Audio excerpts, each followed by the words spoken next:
오늘은 설명문을 어떻게 하면 잘 쓸까에 대해서 같이 이야기 나눠보겠습니다. 토론 입론서를 쓸 때 가장 많이 쓰는 설명 방법이었죠. 지난 시간에 공부했던 거 다시 한번 복습해 봅시다.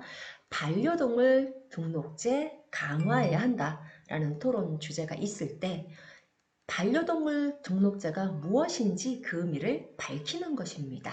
네, 무엇인가요? 여기에서 쓰인 설명 방법 찾아봅시다. 반려동물 등록제란 반려동물과 반려인에 대한 정보를 행정기관에 등록하는 제도를 의미한다. 어떤 설명 방법이 쓰였나요?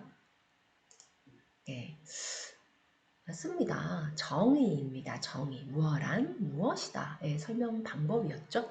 설명하고자 하는 대상의 의미를 밝히는 것으로 무엇란 무엇이다. 또 표준어란 교양 있는 사람들이 두루 쓰는 현대 서울말이다.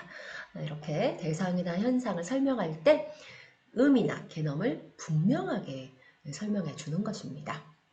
이렇게 토론을 할 때 게임 중독 질병으로 분류해야 한다 라고 하면 게임 중독이란 무엇이다 하고 설명하는 방법이 바로 정의 방법이었습니다.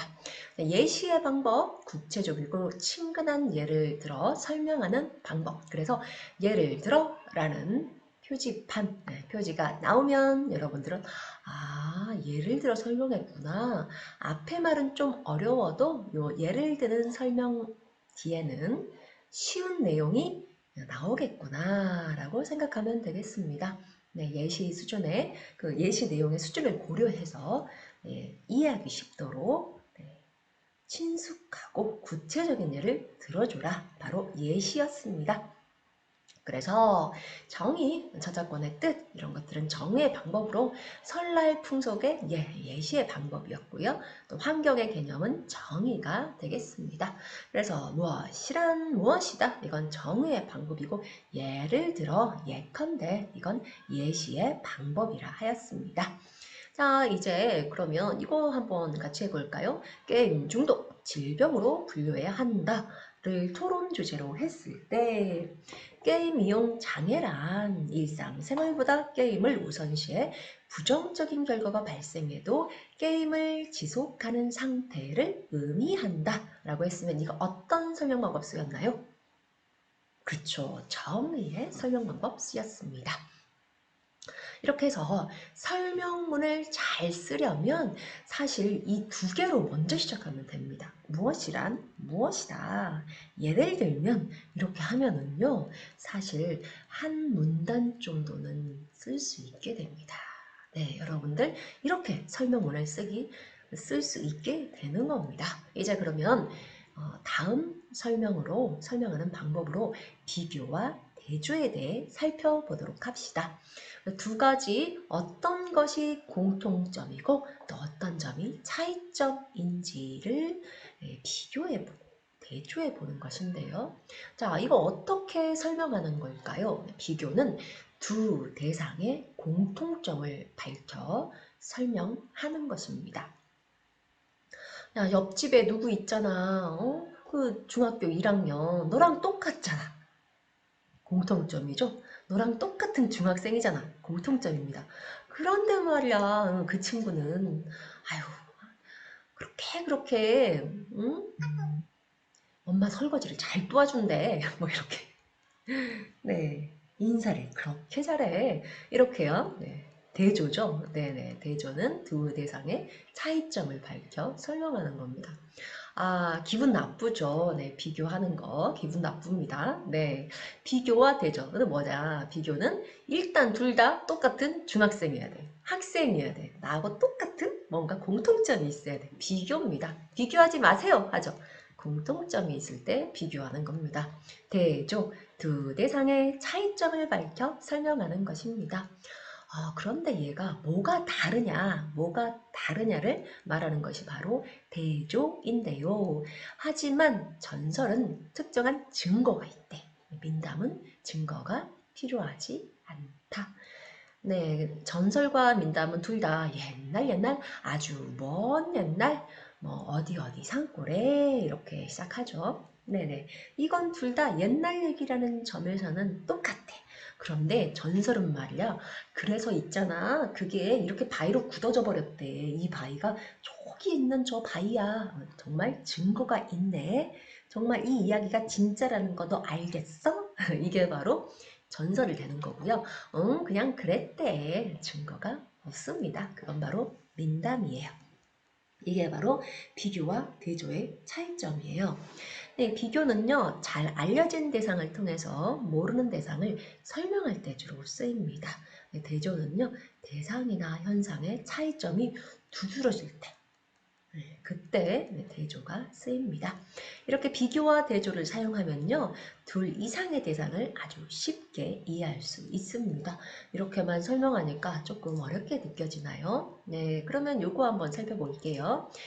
비교입니다. 일단 풍물놀이와 사물놀이는 사물, 꽹과리, 부 이렇게 사물을 이용한 물건, 사물을 이용한 사물을 포함한 풍물을 사용해서 예, 전통 음악을 연주한다는 공통점이 있다.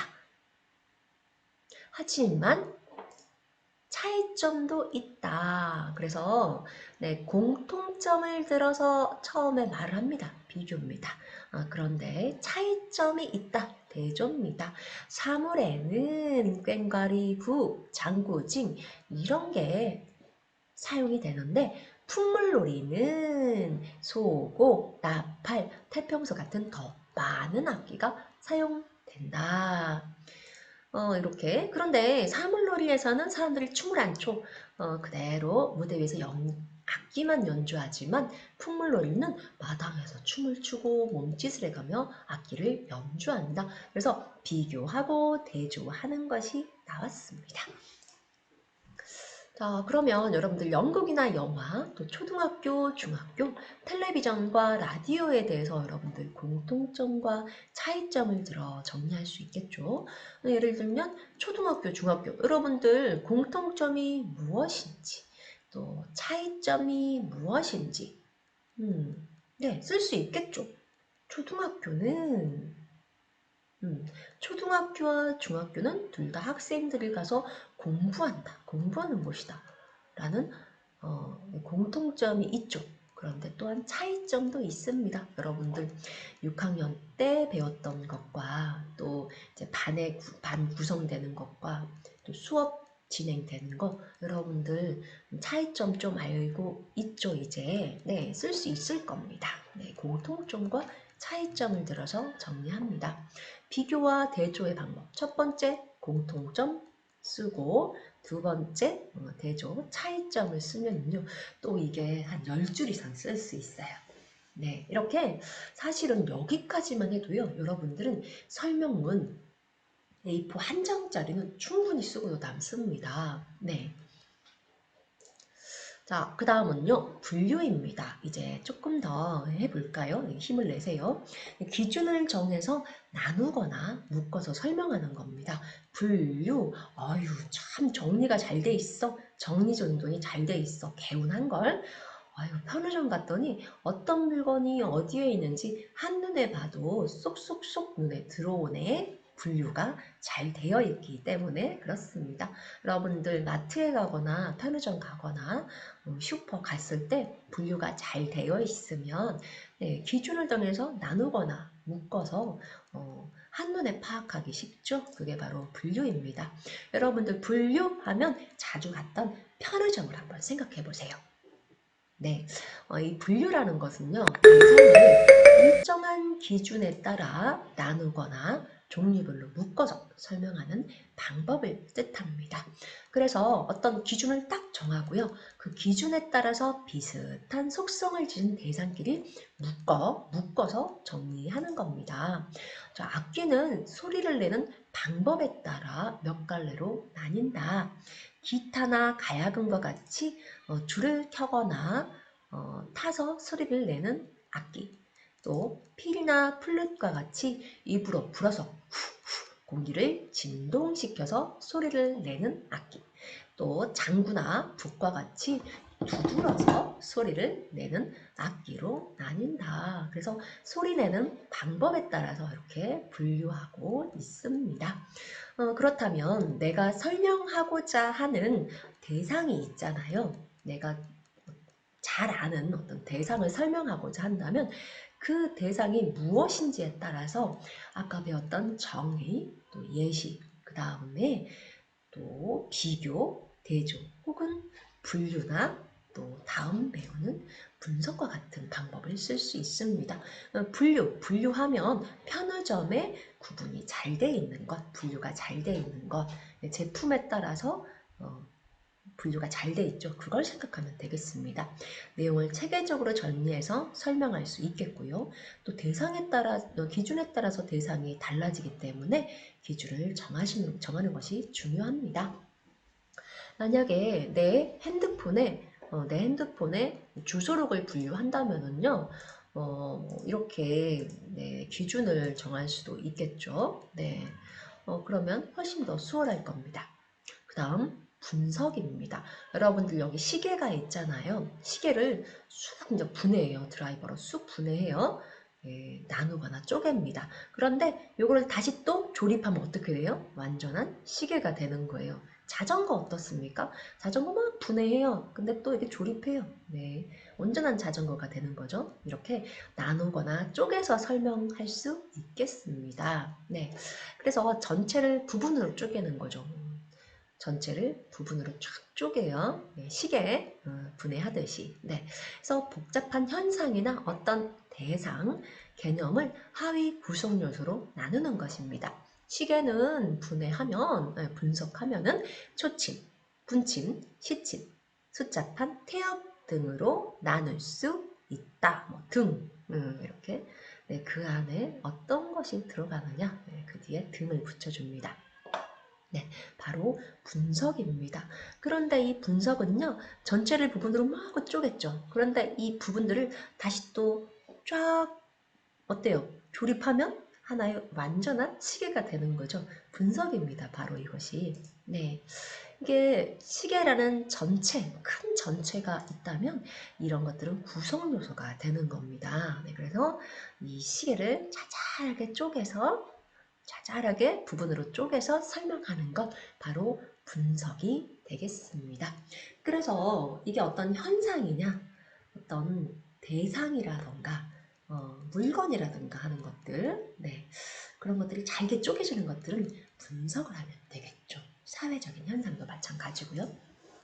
네, 분석은요, 복잡한 내용을 쉽게 설명할 수 있습니다. 시계 구조는 상당히 복잡한데요. 그거를 쪼개면 어때요? 네, 자세하게 설명할 수 있죠.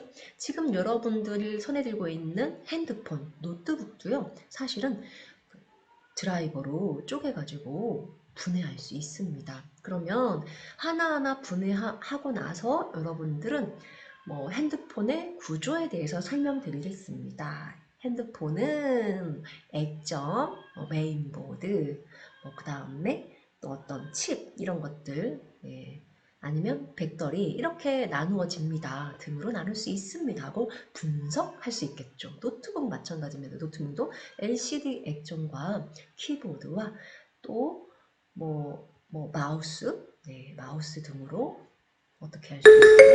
복잡한 구조를 쉽게 쪼개서 설명할 수 있습니다. 쪼갠 구조를 다시 합치면 어떻게 돼요? 내가 핸드폰을 분해해가지고 하나하나 핸드폰은 무엇 등으로 나눌 수 있습니다 하는데 그 쪼갠 구성 요소를 다시 합하면 뭐가 됩니까? 또 전체가 되는 거죠. 바로 그게 분석입니다. 네. 관심 있는 대상을 하나 선택해서 여러분들 분석의 방법을 사용해서 설명할 수 있습니다. 자전거에 대해서도 여러분들 설명할 수 있겠죠. 네.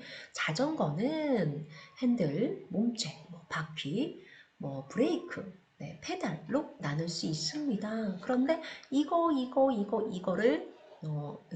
다 이제 다시 조립하면 하나의 자전거가 되는 거죠. 네, 바로 분석의 방법입니다. 분류와 분석의 차이는 뭘까요? 이것은 기준을 정해서 나누거나 묶어서 설명하는 방법이고요. 또 이거 분석은요. 이런 쪼개서 설명하는 방법입니다. 네, 열거입니다. 쭉 늘어놓고 설명하는 방법이에요. 아까 이 분석은 나누거나 쪼개서 설명하는 방법이었죠. 근데 이거 하나의 큰 시계라는 전체를 설명하는데 하나하나 쪼갰죠. 이 쪼갠 것들을 다 더하면 또 완전한 전체가 되는 겁니다. 그것이 다르죠. 분류는 기준을 정해서 나누거나 묶어요. 이걸 다 모은다고 해서 완벽한 하나가 되진 않죠. 하지만 이 분석은 완벽한 하나가 되는 거죠. 예. 자, 그러면 열거입니다. 쭉 늘어놓고 설명하는 겁니다. 근데 설명하는데 똑같은 종류들을 쭉 열거하는 거예요. 예를 들면 이렇게 설명할 수 있겠죠. 과일 가게 가면 사과도 있고 바나나도 있고 키위도 있고. 네, 제가 이렇게 과일 가게에 있는 과일의 종류에 대해서 쭉 열거했어요. 네, 과일 가게에 있는 과일의 종류에 대해서 열거하는데요. 과일만 쭉 들어가야지 과일 가게에 가면 사과도 있고 포도도 있고 복숭아도 있고 뭐 사장님도 있고 이러면 안 된다는 거죠. 과일 가게 쭉 과일들을 열거했으니 과일들을 열거하는 것으로 끝나야지 갑자기 사장님이 나오면 안 돼요. 왜냐하면 같은 종류의 것들만 쭉 나열해내는 겁니다. 그것이 바로 열거의 방법이에요. 여러 가지 예나 사실을 쭉 늘어놓고 설명하는 건데요. 한 3가지에서 4가지 이상을 쭉 나열하면서 설명하는 방법이죠. 여름방학 혹은 겨울방학을 맞이한 학생들이 꼭 잊지 말아야 될 유의사항이 있어. 어떻게 해야 돼? 이런 거 먹으면 안 돼. 또 물놀이 할 때 어떻게 해야 돼? 준비운동 해야 돼. 어떻게 해야 돼? 깊은 곳에 뭐 물놀이 할 때는 깊은 곳에 들어가면 안 돼. 막 그리고 외출할 때 어떻게 해야 돼? 또 외출한 후에는 이렇게 해야 돼. 하는 거죠. 그러면 열거의 방법으로 우리가 또 설명할 수 있는 거 유의사항 보니까 뭐가 생각나요? 뭐 코로나19, 겨울방학을 맞이하는 학생들이 잊지 말아야 할 유의사항이 있습니다. 쭉 뭔가 넣을 수도 있겠고요.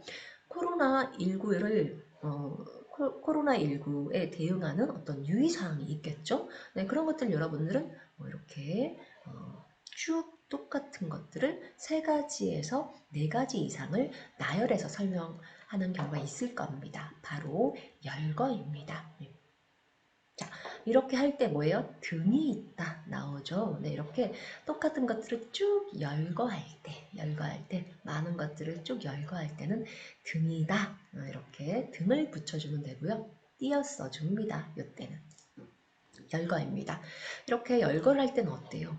비슷한 종류의 내용을 나란히 늘어놓는 겁니다. 아까 과일 가게 예를 들었죠? 과일 가게 가면 사과도 있고 포도도 있고 파인애플 있고 사장님도 있고 전화기도 있고. 사장님과 전화기는 과일이 아니니까 빼주는 거죠. 네, 비슷한 종류의 내용을 쭉 나열해야 되니까. 그리고 한 3가지에서 4가지만 해야지 막 5가지, 7가지 나오면 적절하지 않겠죠. 많은 정보를 한꺼번에 제시하기에 적절한 방법이지만 한 4가지 이상 나열하는데 막 7, 8가지 나열하면요. 지칩니다. 있는 사람들이. 네. 하지만 또 너무 적으면 안 되겠죠. 주로 서너 가지 정도 이상을 나열하면 되겠습니다. 그 다음 인과입니다. 인과. 원인과 결과의 형태로 설명하는 건데요. 네, 인과, 원인과 결과입니다. 여러분 이제 좀 어려워지나요? 조금만 힘내봅시다. 원인과 결과의 관계로 설명하는 방법입니다. 네, 어떤 현상, 상황을 설명하는 건데요. 사회 현상, 과학 원리를 설명할 때 많이 사용합니다. 그러면 어떤 것들 설명할 수 있을까요? 네. 인구가 증가하면서 이런 결과가 생겼어. 그런데 또 이렇게 인구가 증가하니까 자원을 많이 써. 그렇죠? 그래서 자원에 대한 수요가 많아지다 보니까 예를 들면 이거죠. 뭐 석유를 많이 써요. 석유를 많이 쓰다 보니까 석유는 또 점점 고갈돼요. 네. 그리고 또 인구가 증가하면서 도시화와 산업화가 발생하죠. 도시에 사람들이 모여드니까 그것도 원인이 되고 결과가 되고 이런 것들이 바로 인과관계입니다. 코로나19가 어떻게 확산되느냐 이것도 원인과 결과죠. 여러분들 사실 요즘 TV 뉴스를 보면 코로나19가 어떻게 확산됐는가 어떻게 하면 그걸 막을 수 있는가 여러 가지 뉴스가 나오겠는데요. 거기서도 잘 살펴보면 원인과 결과를 찾는 인과의 설명 방법이 상당히 많이 쓰이고 있다는 것 여러분들도 이 인과에 대한 설명을 들으면 이제 파악할 수 있을 것입니다. 네. 자, 원인과 결과를 찾는 것, 인과였죠. 네. 이게 원인이 되고 또 결과가 됩니다. 네.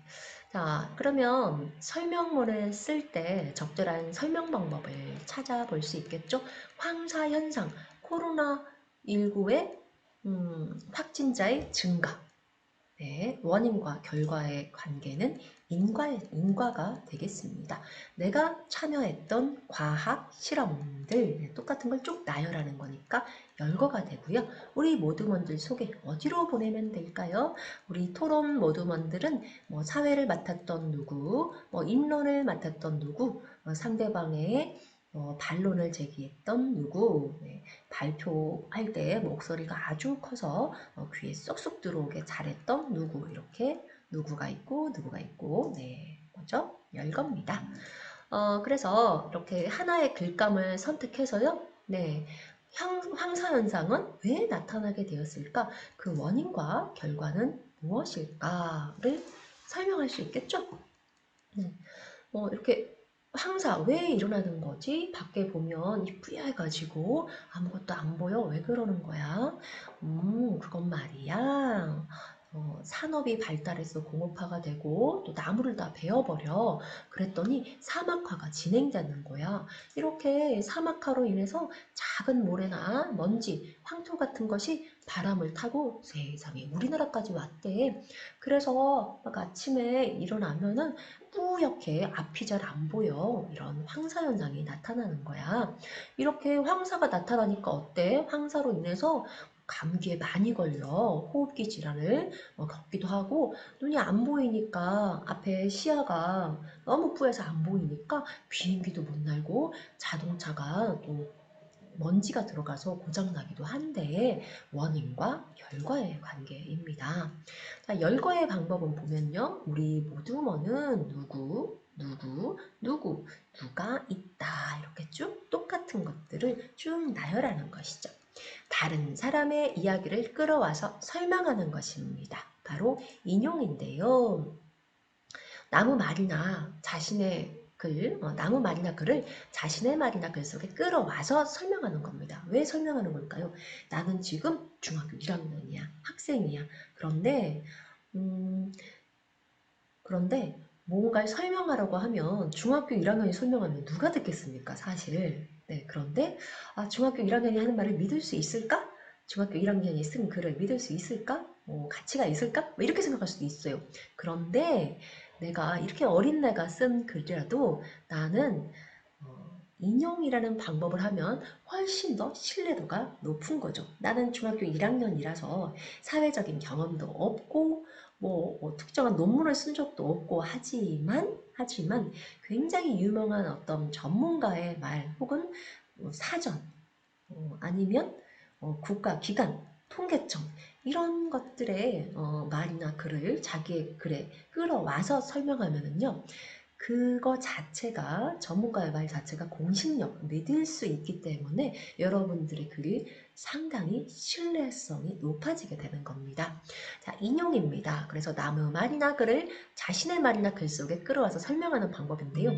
말했듯이 중학교 1학년의 글이나 말은 믿을 수가 없지만 하버드 대학교 교수, 서울대학교 교수 아니면 교육부 네, 이런 말은 어때요? 어때요? 믿을 수 있잖아요. 아니면 질병관리본부 따르면 이렇게 하는 거 믿을 수 있잖아요. 자, 이때 사용하는 거 인용입니다. 직접 인용이 있고 간접 인용이 있는데요.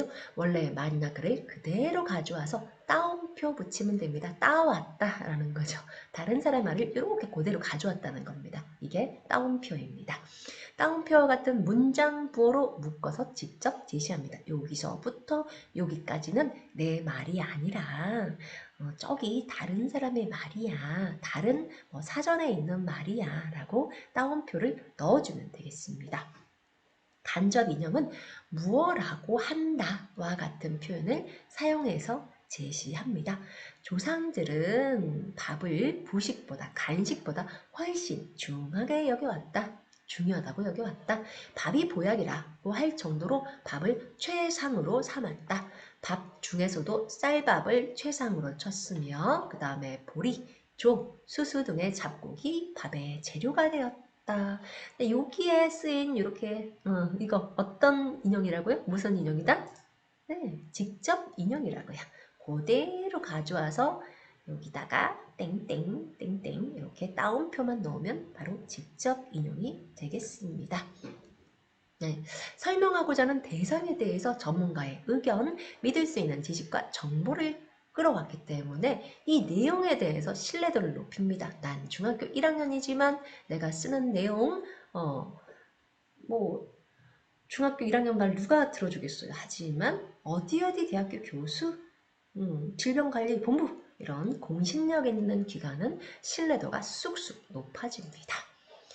자, 그래서요. 네, 이렇게 두 개의 글이 있죠. 그런데 이 글은 다 잠을 충분히 자면 기억력이 더 높아진다. 그러니까 공부할 때는 잠을 좀 푹 자거라 라는 말인데 그 말 한마디를 하기 위해서 믿음이 안 가잖아요. 그래서 이렇게 하버드 대학의 스틱 굴드 박사가 실험을 했대.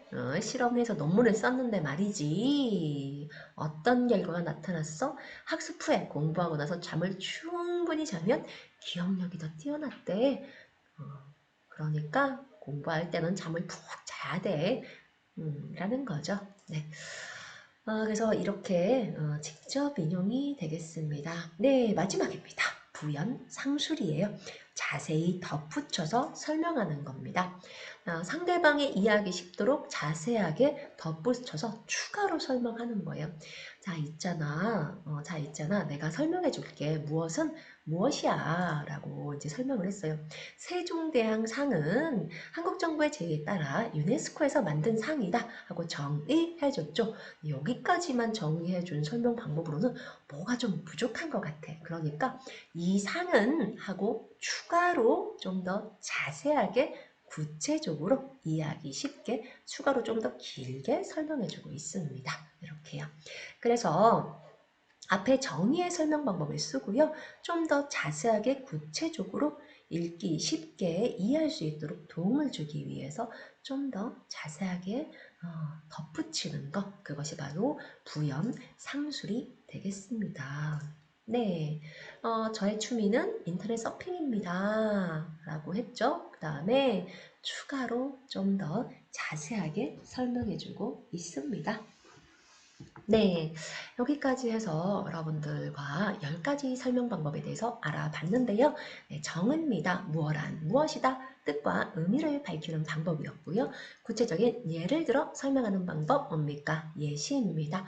둘 이상의 대상이 가진 공통점을 밝히는 것. 아우, 옆집에 누구는 말이야. 너하고 똑같은 학생인데도 말이야. 공통점이죠. 똑같아요. 그런데 뭐가 다르냐면 차이점입니다. 네, 그 다음에 일정한 기준에 따라 나누거나 묶는 겁니다. 편의점 가면 분류가 아주 잘 돼 있어요.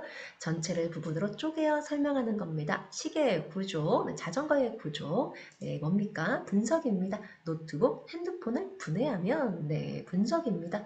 이 분해한 것들을 다시 조립하면 뭐예요? 또 전체가 되는 겁니다. 분석이에요. 분석이죠. 여러 가지 예나 사실을 쭉 늘어놓는 거. 과일 가게 가면 사과도 있고 복숭아도 있고 뭐 등등등등. 네. 뭡니까? 네, 열겁니다. 원인과 결과입니다. 자, 인과이죠. 네, 나무 말이나 글을 그대로 설명하는 방법입니다. 질병관리본부에 따르면 한 많은 곳에 가지 않아야 한다고 합니다. 질병관리본부에 따르면 이렇게 하는 거죠. 서울대학교 질병의학과에 따르면 이런 것이죠. 네, 끌어와서 설명하는 것 인용입니다. 이해하기 쉽도록 자세하게 덧붙여서 설명하는 방법, 네, 부연 상술입니다. 자, 이렇게 10가지의 설명 방법 함께 알아봤습니다. 이 10가지의 설명 방법 통해서 여러분들은 설명문을 더 잘 이해할 수 있고요. 또 TV 뉴스에서 이 정의나 비교 예시, 특히나 인과의 방법, 인용의 방법들 많이 사용하고 있는 거 여러분들 알 수 있을 것입니다.